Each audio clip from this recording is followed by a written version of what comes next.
tarde. O programa Gente que Fala está começando pela Rádio Trianon AM 740 de São Paulo, pela Rádio Universal AM 810 de Santos e também pelas redes sociais. Eu sou o Mauro Friesman, meio-dia em ponto, e hoje, quinta-feira, mais uma edição do Gente do MPD que Fala, uma parceria nossa com o movimento do Ministério Público Democrático e o apoio da Câmara Brasileira de Diagnóstico Laboratorial. Vamos aqui para a apresentação dos nossos convidados, que vão analisar ou debater os assuntos propostos aqui na nossa pauta. E o doutor Renato Alencar Porto, advogado, ele é diretor executivo de Relações Institucionais da Abrafarma e ex-diretor da Anvisa. Doutor Renato, boa tarde, tudo bem? Seja bem-vindo. Boa tarde, Mauro, mais uma vez, obrigado pelo convite, é sempre um prazer levar informação, especialmente num tema tão caloroso à sociedade nos dias de hoje, que é a saúde. Então, muito obrigado e é um prazer estar com vocês. Vamos aqui ao nosso primeiro tema desta nossa edição. O Tribunal Superior Eleitoral formalizou parceria com 8 redes sociais para combater a desinformação sobre o processo eleitoral deste ano. Os memorandos de entendimento listam ações, medidas e projetos a serem desenvolvidos em conjunto pelo TSE e essas plataformas, essas redes sociais, de acordo com as especificidades de cada uma delas. Tais ações serão colocadas em prática mesmo depois do período eleitoral até 31 de dezembro. E uma das principais linhas de atuação é a remoção de fake news e outros conteúdos considerados danosos ao processo eleitoral. Renato Porto, seu olhar sobre esse tema como cidadão, você compartilha da opinião do Machado? Esse combate tem limitações? Bom, mais uma vez, boa tarde.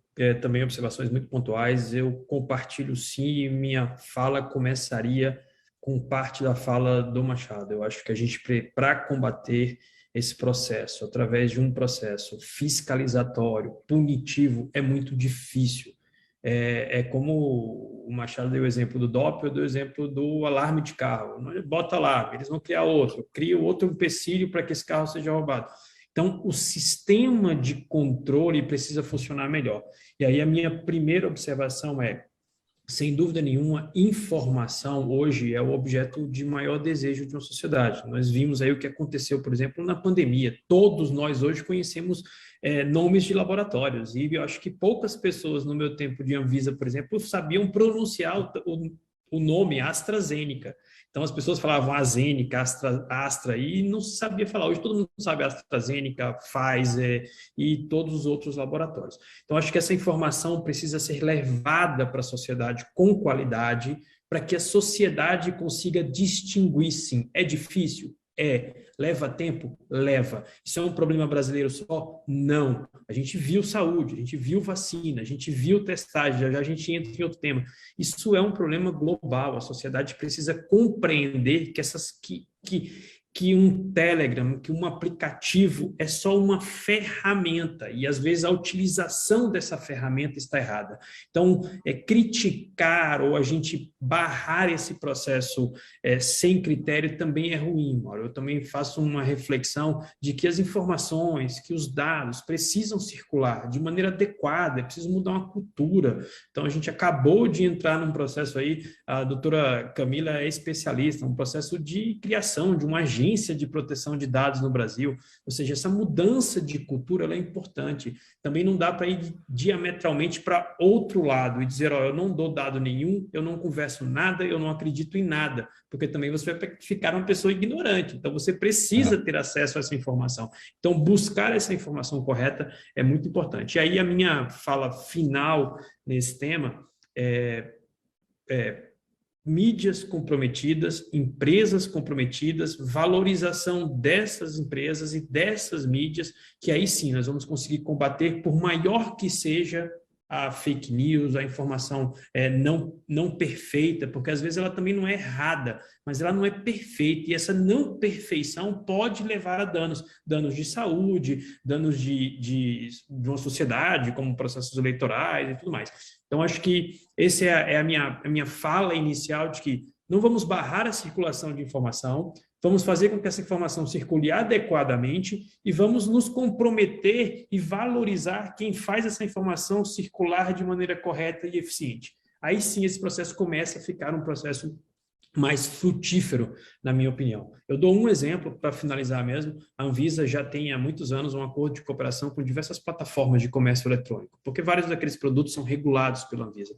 É muito difícil, Machado, controlar, por mais que a empresa queira, faça acordo, porque esse processo é natural, é alguém que entra numa plataforma eletrônica, anuncia um produto, e é difícil você barrar isso tudo. É tão difícil, doutora Liliana, que a gente vê fóruns que eu participo, por exemplo, como o GT de combate à pirataria de produtos que são regulados, produtos de saúde, onde está várias associações, a gente vê, por exemplo, venda de produtos de maneira absolutamente irregular, como, por exemplo, um agrotóxico dentro de uma lata de cera de carro. Então, assim, é difícil pegar, é difícil para a plataforma pegar. Então, isso só vai acontecer com a mudança de cultura. Eu não posso vender um agrotóxico dentro de uma lata de cera de lavar carro. Isso é difícil de você pegar. Mas essas são as minhas observações iniciais. Mauro, mais uma vez agradeço e, sem dúvida nenhuma, eu litigo e brigo e vou à frente para que cada vez mais a gente tenha informações eficientes, corretas e adequadas para que a sociedade realmente tenha condição de verificar, fazer um deparo aqui. É isso mesmo? Desde que a Anvisa aprovou o uso de autotestes de Covid-19 no Brasil, isso há 18 dias, nenhum produto chegou às farmácias. Entre as 55 empresas que já entraram com o pedido de análise nas últimas semanas, 9 já foram negados por conta de documentos e também estudos incompletos, e o resto segue sob exame da agência. Com a dificuldade de testagem, a população entende a necessidade de rigor com a qualidade dos testes, mas questiona a demora, já que muitos desses testes já estão disponíveis há meses em outros países. Isso era esperado, não era, doutor Renato? Porque tem essa etapa de apresentação mesmo dos produtos pelos fabricantes, né, para análise da Anvisa, mas assim, entre 55, 9 até aqui já negados, reprovados, é um número bastante expressivo, não? Bom, obrigado mais uma vez. Sem dúvida nenhuma, acho que a gente está vivendo na saúde com a pandemia algo que a gente falava e só os especialistas observavam isso, Mauro, que é assim, aquele estudo da vida real. Se fala muito isso no mundo científico. E a pandemia provou isso. As coisas estão sendo desenvolvidas e colocadas rapidamente no mercado, porque é assim que a sociedade exige. Então, esse é o grande desafio, sem dúvida nenhuma, da Anvisa. É claro que o autoteste ele é uma adaptação dos testes rápidos, esses que vocês conhecem, que estão nas farmácias. As redes Abrafarma já fizeram quase 16 milhões desses testes. Não há falta, Mauro, desses testes. O que há, na verdade, a gente tenta sempre explicar, comprometido com essa informação real, verdadeira, a gente sempre tenta explicar. O que há é uma dificuldade de slot, de agendamento. Uma farmácia ela tem um limite para fazer esse teste. Então, uma farmácia muito bem operada das nossas redes opera no máximo, faz no máximo 30, 32 testes por dia. E não tem como fazer mais, porque o teste demora 30 minutos, 20 minutos. Tem que lançar informações para os sistemas públicos, tem que fazer limpeza de sala, fazer a própria coleta, aguardar o resultado. Então, o autoteste vem para se agregar nesse processo, dar alguma coisa que a sociedade exige muito, e é importantíssimo que a gente discuta isso com esse nível de profundidade que o seu programa permite. Isso é dar autonomia para a população, é dar autonomia para o cidadão. Você não precisa ir para o hospital, você pode ter esse teste em casa, e se você resolver não sair de casa porque você está contaminado, porque você não quer correr esse risco, essa é a sua autonomia. Eu não tenho mais nem pai nem mãe, mas eu visito muito um casal muito querido, que é meu sogro e minha sogra. Eles são pessoas mais idosas. Então, assim, será que se eu tivesse autoteste eu não faria isso? Eu os visito no fim de semana, não é uma visita de todo dia, não moro em conjunto com eles. Então, será que eu não faria um teste numa sexta-feira à noite, num sábado de manhã, para encontrar com os meus sogros, com meu sogro e minha sogra, pessoas mais vulneráveis, que a gente tem que ter um pouco mais de cuidado. Então, o autoteste vem nesse sentido. Eu não acho que a Anvisa está demorando. Esse é um tempo racional. A Anvisa precisa ter o tempo. Os dossiês são novos. Existem alguns estudos que precisam ser apresentados que não são iguais aos testes rápidos. Um desses estudos é o estudo de usabilidade, que é a Anvisa avaliar como que está essa comunicação entre o produto, a sua rotulagem, a sua instrução de uso e a sociedade em si. É para saber se a Camila, que não é especialista na área, vai entender e vai conseguir fazer adequadamente esse teste. Existe um estudo para isso, e esses estudos estão sendo apresentados. Então, não acho que...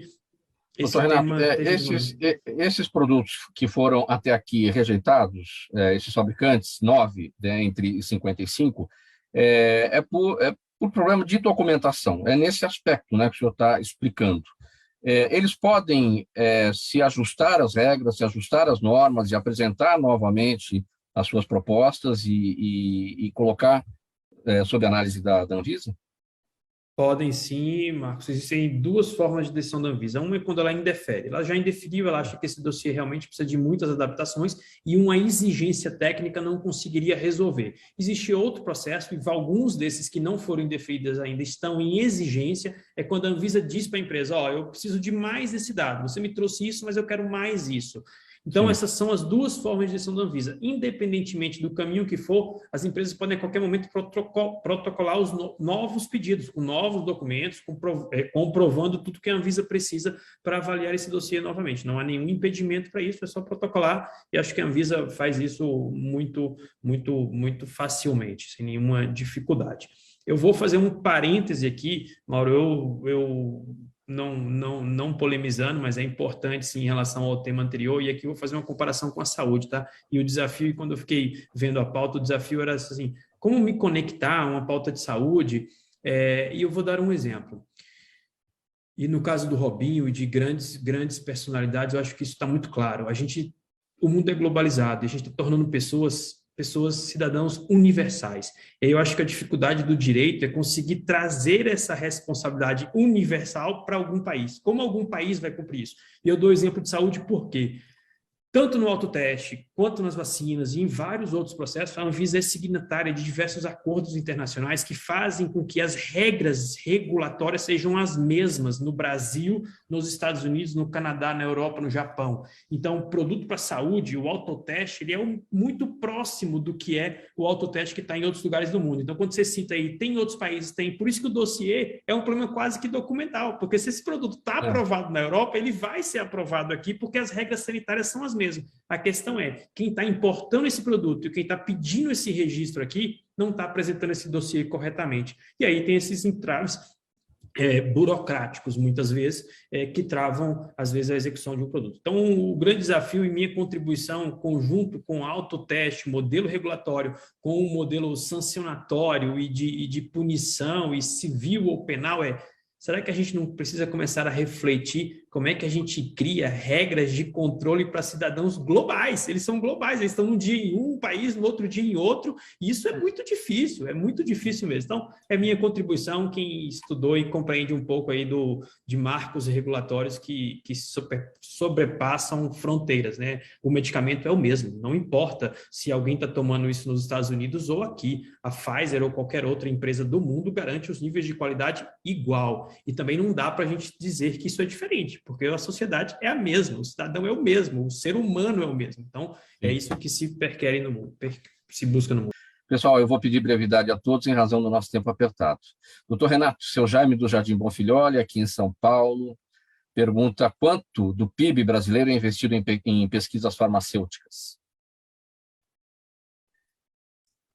Bom, é difícil a gente computar um valor total, o investimento de pesquisa, e tentando responder ao Jaime, obrigado pela pergunta, o investimento de pesquisa para as indústrias que fazem desenvolvimento, que fazem inovação, esse número gira, Jaime, em torno de 8 a 20% do seu faturamento geral. Então, assim, é um número bastante relevante.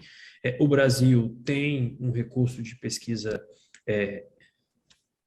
considerável, porém nós temos um outro tipo de dificuldade. Eu acho que no Brasil os recursos, nós não somos um país tão limitado assim em termos de recursos. O que nós temos muita dificuldade é de executar a pesquisa e o desenvolvimento. Então, a base tecnológica de universidades, então acho que vocês estão em São Paulo aí pelo sotaque dá para ver. Então, você tem hoje um instituto que faz muita pesquisa, que é um nascedouro de vários outros institutos, que é a FAPESP, vinculada à Universidade de São Paulo. Mas isso não existe em todos os lugares do Brasil e é muito pouco. Então, esse ecossistema de pesquisa brasileiro é muito pouco. Se a gente tivesse esse ecossistema melhor, mais fundações, eu acho que o recurso não seria o limitador. A gente vai encerrar essa edição do programa Gente que Fala de quinta-feira, é o Gente do MPD que Fala, a parceria nossa com o Movimento do Ministério Público Democrático e o apoio da Câmara Brasileira de Diagnóstico Laboratorial. O agradecimento em nome de toda a nossa equipe. 1 hora, 1 minuto. Tchau. Até amanhã.